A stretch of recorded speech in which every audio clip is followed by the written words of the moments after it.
Olá, minha gente, bom dia, boa tarde, boa noite, boa madrugada, bom final de semana, bom começo de semana.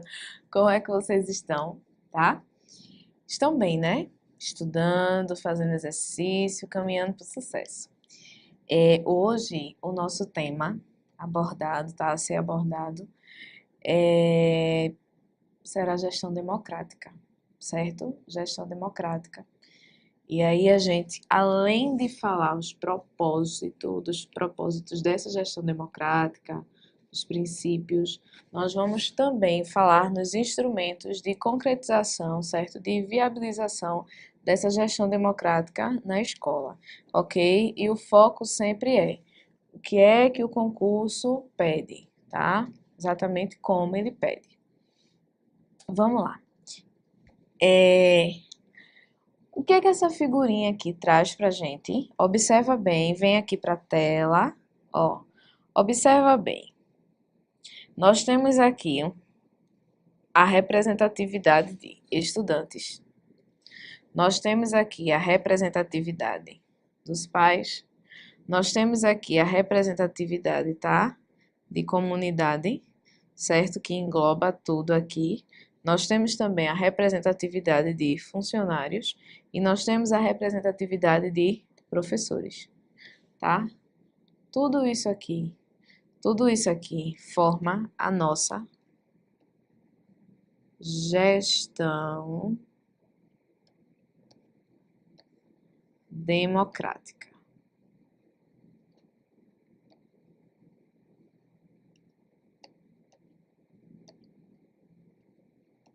Tá? Tudo isso aqui forma a nossa gestão democrática, certo? A participação efetiva, palavra, expressão, aliás, extremamente importante para o teu concurso.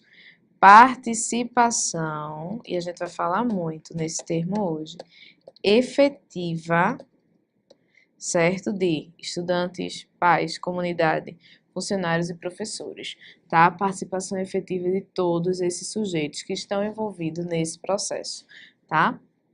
Então vamos lá.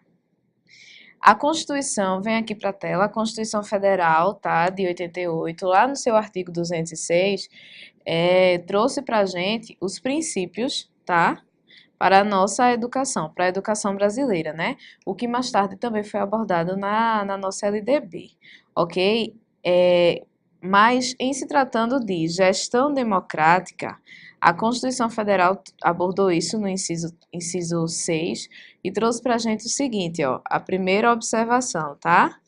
Gestão democrática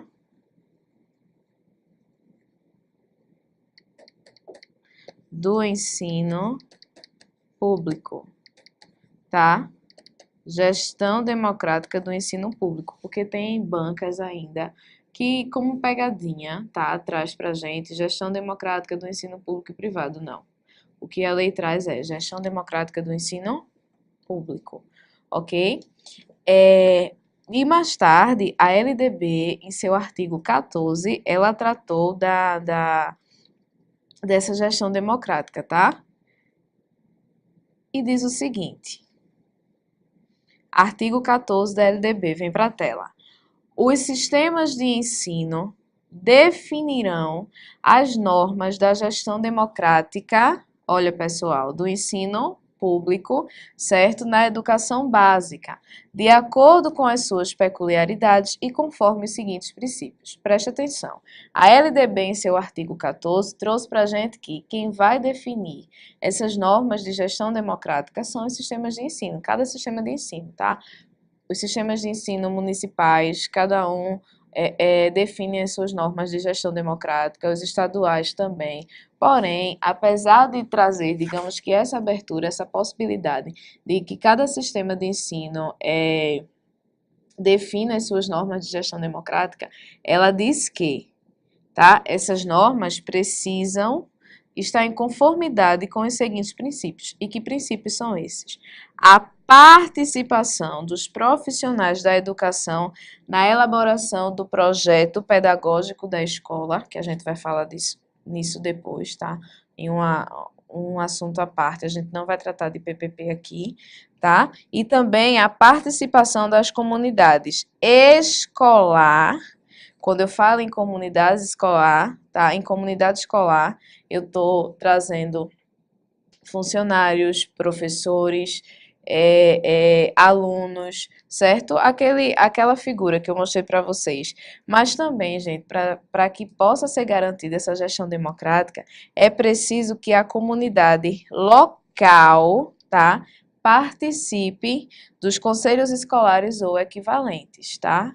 O que é que a gente diz disso? Que o artigo 14 da LDB traz que as normas de gestão democrática serão definidas por cada sistema de ensino. Porém, é preciso que se respeite, tá, os seguintes princípios, que é a participação dos profissionais na elaboração da proposta pedagógica, tá, da escola e a participação das comunidades escolar e local em conselhos escolares ou equivalentes, que a gente vai estudar daqui a pouco, tá? Que é uma forma de viabilização dessa gestão democrática na escola, né? A existência de um conselho escolar e, obviamente, a participação, olha o termo que eu falei lá atrás, efetiva de todos, certo?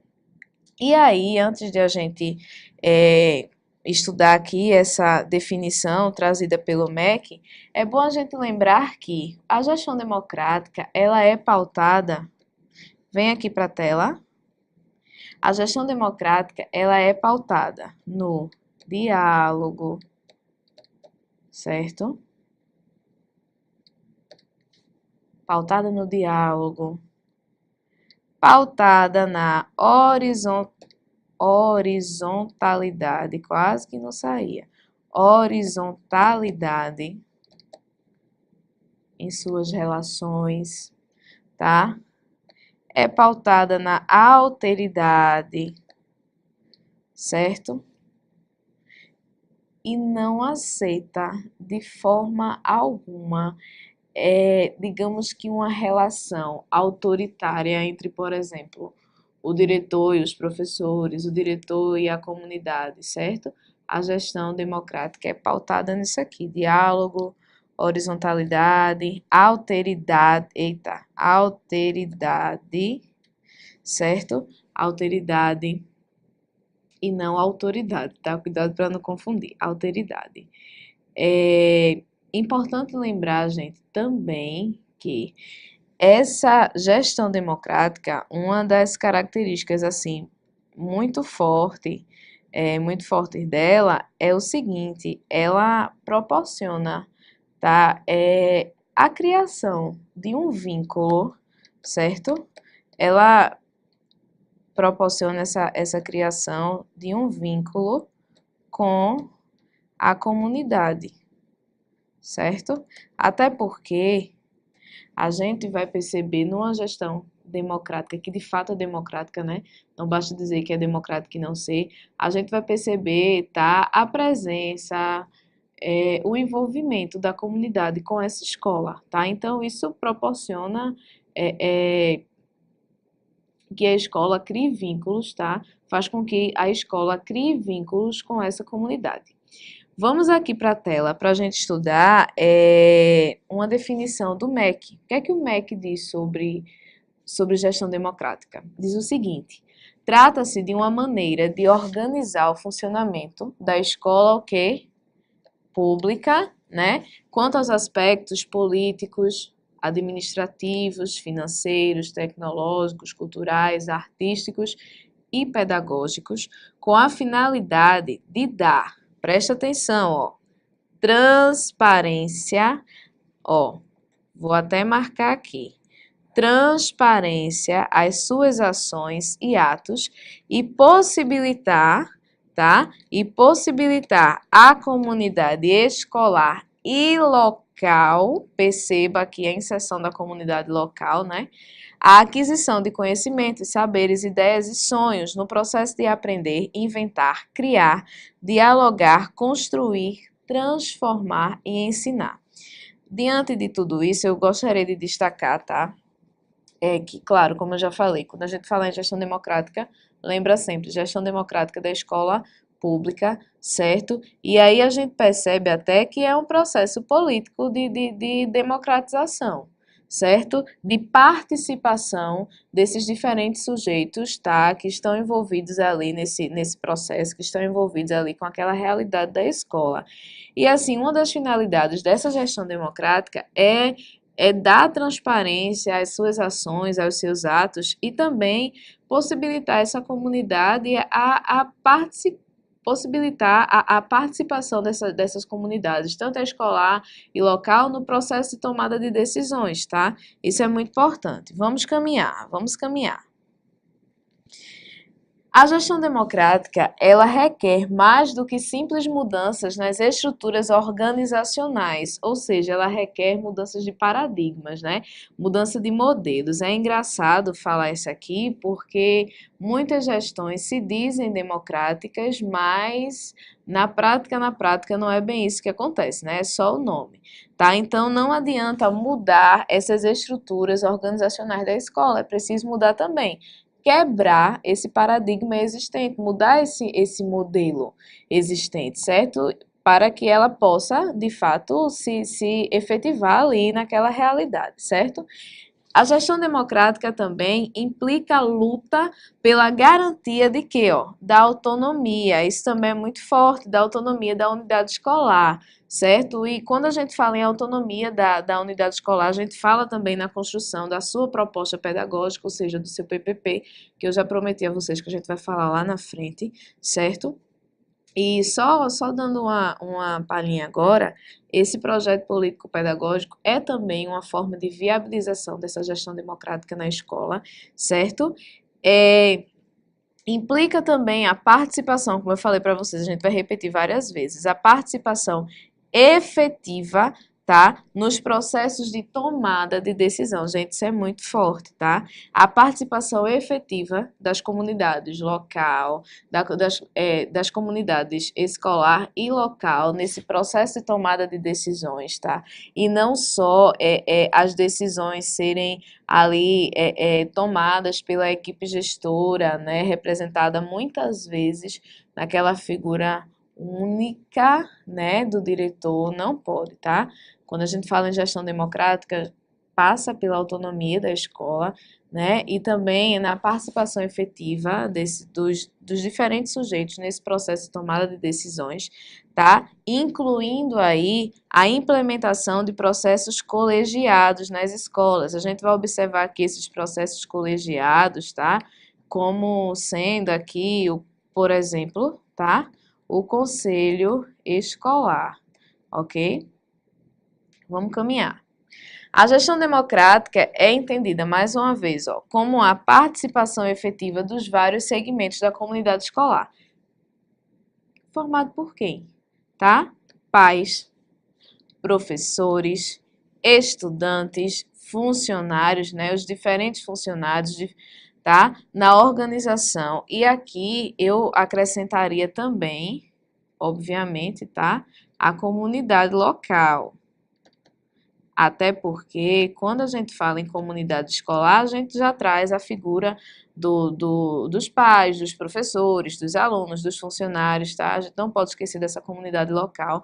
Na organização, na construção, na avaliação dos projetos pedagógicos, na administração dos recursos, ó, da escola, enfim, nos processos decisórios da escola. É importante lembrar, tá certo, concurseiro, concurseira, gestão democrática passa pela autonomia da escola e pelo processo de tomada de decisões de forma coletiva. Todos decidindo, todos, digamos que fiscalizando, vamos aqui sentar, vamos deliberar, né, sobre o que é melhor para a nossa escola. Seguindo aqui, tá? A democratização da gestão é definida enquanto possibilidade de melhoria na qualidade pedagógica, tá? Do processo educacional nas escolas. Quando a gente fala isso em muitos teóricos que falam em gestão democrática, vocês vão observar que um dos objetivos da gestão democrática, tá? É possibilitar essa melhor qualidade da educação nesse processo educacional, até porque a gente vai perceber que são que são todos envolvidos ali naquele projeto de melhorar a qualidade do ensino, todos responsáveis por alguma coisa, todos trabalhando, todos cobrando um ao outro, tá? Todos, a gente fala na figura, a gente fala da responsabilidade que cada um assume, tá? Nessa coletividade. Então, aí, a gente pode dizer que, por exemplo, não vai ser só a equipe gestora, a coordenação, os professores que estarão lutando para melhorar a qualidade dessa educação, mas sim todos somos responsáveis, certo? A gestão democrática passa pela construção de mecanismos, tá, de participação da comunidade escolar, ou seja, mecanismos de participação coletiva. Não adianta dizer que a gestão é democrática se ela não dá espaço para que essa coletividade de fato atue, certo? E aí a gente pode dizer que esses mecanismos de participação coletiva, a gente pode dizer que são as formas de viabilização dessa gestão democrática na escola, tá? Eu não coloquei todos aqui, trouxe alguns exemplos, tá? Conselho escolar, certo? A associação de pais e mestres, que também pode ser a associação de pais, mestres e funcionários. Normalmente, quando isso cai em prova, eles trazem isso aqui, ó. APM ou então APMF. Não arranquem os cabelos, tá? Associação de pais e mestres ou então associação de pais, mestres e funcionários, ok? Nós temos também aqui uma forma de viabilização dessa gestão democrática na escola, o Grêmio Estudantil, né? Quem é que lembra do Grêmio, né? Os conselhos de classes e também existem outros mecanismos, né? Eu trouxe aqui os principais. A gente pode colocar também, ó, o regimento, né? A construção do regimento escolar, certo? Mas a construção ali acontecendo dentro dessa realidade, dentro dessa escola. Vamos caminhar um pouquinho, tá? E aí essa gestão, desculpa, democrática, ela implica, preste atenção aqui no texto, a superação dos processos centralizados de decisão. Gente, ó, quando a gente fala em gestão democrática, não dá para aceitar essa palavra centralizar, centralizadora, processos centralizados, não. Tudo vai ser o quê? Descentralizado, tá? Descentralizado, tudo. A gente não pode aceitar isso em respostas de provas de concurso, não, tá? Então, implica a superação de processos centralizados de decisão, a vivência da gestão colegiada. O que é isso? A existência de, por exemplo, um conselho escolar, a existência de um grêmio, certo? Na qual as decisões nascem das discussões coletivas. Percebe? O diálogo aqui é muito forte, a tomada de decisão aqui, de forma coletiva, também é muito forte, certo? Entre os mecanismos de participação que podem ser criados na escola, destacam aquele destaque que eu já fiz no slide anterior, né?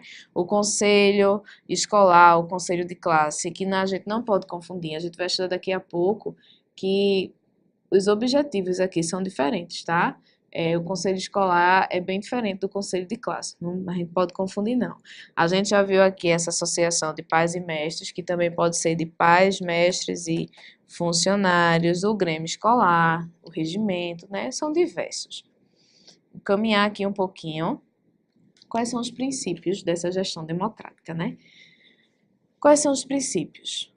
O que é que a gente fala assim de mais forte nessa gestão democrática, né? O que é que ela tem de mais forte? Como eu já falei, descentralização, tá? Acho que para mim, Elaine Oliveira, eu acho esse daqui o mais, digamos que o mais importante, se assim eu posso dizer, tá? Esse processo, quando a gente fala em descentralização, gente, esse processo de tomada de decisão, de decisões, não pode estar centrado na figura do gestor, da equipe gestora, ou então da equipe gestora com os professores, não, tá? tomada de decisões de forma coletiva, descentralizada, tá? Não na figura de uma só pessoa ou de um pequeno grupo, tá? Participação é importante, tá? Sem participação efetiva da comunidade escolar, da comunidade local, a gente não tem gestão democrática, né? Não adianta, por exemplo, dizer, a minha escola, ela tem uma gestão democrática porque nós fizemos a eleição para gestor. Tá, massa, concordo. Mas aí, e como é a atitude no dia a dia desse gestor? Como é o processo de tomada de decisão? É coletivo ou ele é daquele tipo que toma as decisões e só comunica, né? Precisa pensar nisso. Então, como princípios, descentralização, participação e transparência, tá? Da transparência, não só quando a gente fala em transparência, acho que a primeira coisa que vem em mente são as contas da escola, né? Mas não só isso, tá, gente? Também, claro, essa questão financeira, mas assim, transparência ao próprio processo pedagógico da escola, como é que ele está sendo, qual é a proposta, tá? Como é que tá dando tudo certo, tá com problema, ou seja, transparência, participação e descentralização são os princípios da gestão democrática, certo? Caminhando mais um pouquinho, a gente chega aqui nesses instrumentos de viabilização da gestão democrática na escola. O primeiro que eu coloquei foi o conselho escolar, e eu queria que vocês observassem bem direitinho aqui, a escola tá rodeada de diferentes sujeitos. Certo? A gente observa professores, alunos, funcionários, pais de aluno, a gente observa aqui trabalhadores, né, que devem formar essa comunidade, tá? Participe, a mensagem é essa, participe, a escola também é sua. Ou seja, acho que a figura traz muito para a gente a forma de que todos abraçam a escola, né? A escola é nossa, tá? A escola é nossa. Vamos participar, vamos ser responsáveis, certo? Esse conselho escolar, a primeira coisa que a gente pode dizer dele, vem aqui para a tela, que ele é um órgão colegiado, certo? Órgão colegiado, tá? A gente pode dizer que quais são as funções, tá? A gente vai estudar daqui a pouco, mas assim, só para que vocês façam aí um mapinha mental. As funções. A gente pode dizer que são as funções, ele tem as funções. Borrachinha aqui, que Titi errou. Funções, tá? Consultivas. Anota aí. Consultivas, deliberativas. Tá? Tá anotando? E a função também fiscal, tá? Órgão colegiado que tem funções consultivas, deliberativas e fiscais. Vamos lá. O Conselho Escolar é um órgão de representação da comunidade escolar, tá? E eu acrescentaria escolar e local, né? Já que a gente, quando fala em composição desse conselho, a gente coloca também, tá, representantes daquela comunidade escolar, vamos dizer que os vizinhos da escola, certo? Trata-se de uma instância colegiada, lembra que eu coloquei aqui, ó, é um órgão colegiado, né? Trata-se de uma instância colegiada que deve ser composta, presta atenção, deve ser composta por representantes de todos os segmentos da comunidade escolar. Ou seja, eu não posso organizar o conselho escolar colocando um peso maior. Ah, não, vou colocar mais participantes da gestão da escola, dos professores, e vou deixar os outros funcionários para lá. Não. Eu preciso ali, tá, contar com a participação de todos os segmentos, tá? Alunos, pais de alunos, funcionários, tá? Direção, comunidade, tá? Todos os segmentos da comunidade escolar e constitui-se num espaço de caráter consultivo e ou deliberativo e fiscal, né?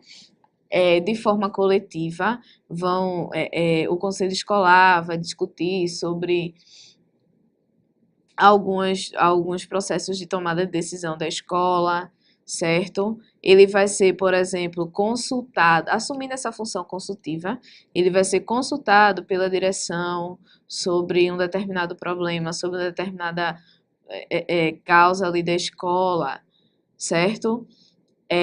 Não, recebeu tal verbo, então vamos consultar aqui o conselho, o que é que ele pensa, o que é que ele pensa da aquisição de tal equipamento, tá? O conselho escolar também tem essa função de deliberar, vamos decidir aqui de forma coletiva o que é que vai ser melhor, certo? E também ele tem essa função fiscal, tá? Fiscalizar não só as contas da escola, mas também esse próprio processo pedagógico, tá certo? Ele não deve ser o único órgão de representação, tá? Até porque a gente vai observar que tem a APM, a PMF, tem também o Grêmio, tem o próprio conselho de classe, tá? Ele não deve ser o único. A escola, a gestão para ser democrática, ela não deve garantir apenas, né, a criação desse conselho. Não, ele não deve ser o único. Mas assim, ele é aquele que congrega as diversas representações, tá? Porque, como a gente já falou, tem comunidade, tem pais, tem funcionários, tem alunos, certo? Para se constituir em um instrumento que, por sua natureza, criará as condições para a instauração de processos mais o quê? Democráticos dentro da escola. Agora sim, detalhe, né? Para que seja democrático, não basta apenas que o conselho exista no papel. Ou então que venha se reunir a cada 6 meses, uma vez no ano, para, sei lá, assinar uma ata para entregar na Secretaria de Educação e dizer que o conselho é atuante, não, tá? Não basta, como o texto falou lá atrás, não basta promover mudanças organizacionais. As mudanças também precisam ser dessa quebra de modelos já existentes, ok? Então, assim, bastante cuidado. Não não, existem. Quando é que se reúne? De vez em quando? Não, precisa se reunir periodicamente, ok? E aí, gente, o próximo mecanismo de participação grupal, tá? Desculpa, de viabilização dessa gestão democrática, tá? É o conselho de classe, que a gente vai abordar lá no outro bloco, porque eu vou deixar vocês tomarem um cafezinho agora, certo? Beijo.